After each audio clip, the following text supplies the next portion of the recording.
వేములవాడ తిప్పాపూర్కు చెందిన గుడిసె మల్లేశం ఇటీవల దుబాయ్లో మృతి చెందగా బాధిత కుటుంబాన్ని ఎంఆర్పీఎస్ రాష్ట్ర నాయకులు గుండా థామస్ శుక్రవారం పరామర్శించారు.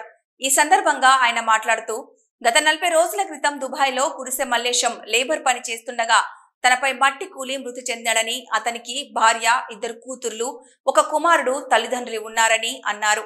1 కూతురు వికలాంగురాలు, 1 కూతురు, కుమారుడు, చిన్నపిల్లలున్నారని మల్లేశం కుటుంబాన్ని స్థానిక ఎమ్మెల్యే ఆది శ్రీనివాస్ చొరవ తీసుకొని ప్రభుత్వం ద్వారా ఆర్థిక సహాయం అందించేలా చూడాలని, అలాగే దాతలు కూడా పేద కుటుంబాన్ని ఆదుకోవాలని కోరారు.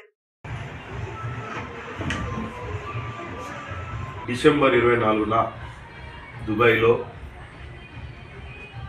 బతుకుదేరు కోసము గుడిసె మల్లేశం కొన్ని రోజుల క్రితం పోయాడు.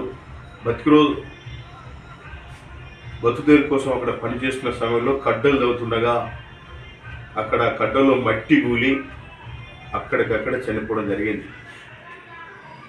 పేద కుటుంబం చెందిన గుడిసె మల్లేశం తనకు కూతురు వికలాంగురాలు, 2 కూతుర్లు, కుమారుడు, తల్లి, తండ్రులు ఉన్నారు. ఆ శవాన్ని ఇక్కడ తీసుకురావాలంటే డబ్బులు లేక దాదాపు 40 రోజుల సమయానికి ఇంటికి శవం రావడం జరిగింది.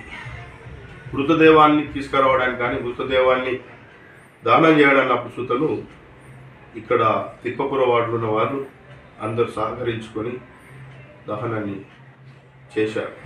అంతేకాకుండా వీళ్ళిద్దరు వృద్ధులైన తల్లిదండ్రులే కానీ ఈ ఇద్దరికి పింఛన్ అనేది రాలేదు. మరి వీళ్ళు వయసు చూస్తే 60-70 సంవత్సరాల లోపల ఉన్న వాళ్ళు, వీళ్ళకి పింఛన్ రాకపోవడం చాలా బాధాకరం. అంతేకాకుండా ఈ కుటుంబాన్ని పోషించడానికి కూలి పని చేసుకొని జీవించే తన భార్య, వికలాంగులైన బిడ్డను తను ఎట్లా తీసుకపోతే వీళ్ళు పట్టుకొని నడిపి ఇవ్వాలి, తినబెట్టాలి ఈ తల్లిని, చెల్లెకు. మరి ఆ బిడ్డ ఎదిగే వయసులో ఉన్నది కాబట్టి ఈ తమ్ముని సుత కుటుంబం కొంచెం బాధలు ఉన్నది కాబట్టి ఖచ్చితంగా దాతలు ఆదుకోవాల్సిన అవసరం ఎంతైనా ఉన్నది.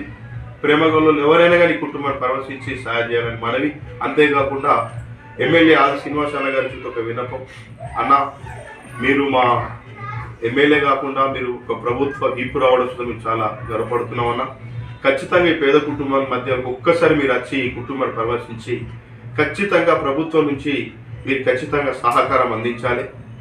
ఎందుకంటే అన్న, వీళ్ళు పని చేసుకొని కూలి చేసుకునే బతికేవాళ్ళు కాబట్టి ఈ కుటుంబాన్ని ఖచ్చితంగా ఆదుకోవాలని ప్రజాప్రతినిధులు కానీ, అధికారులకు కానీ, రాజకీయ నాయకులు కానీ మీకు ఒక విన్నపము. ఈ పేద కుటుంబాన్ని ఖచ్చితంగా ఆదుకుంటారని సూచిస్తున్నాను. గవర్నమెంట్ నుంచి వచ్చేది వీరికి ఒక ఇల్లు కానీ, ఆ చదువుకునే ఖర్చుల విషయంలో చూస్తున్న ఎవరన్నా భారంగా అనుకోకుండా మీరు సహకారం చేస్తే బాగుంటుందని చెప్పి వినిపిస్తున్నాం.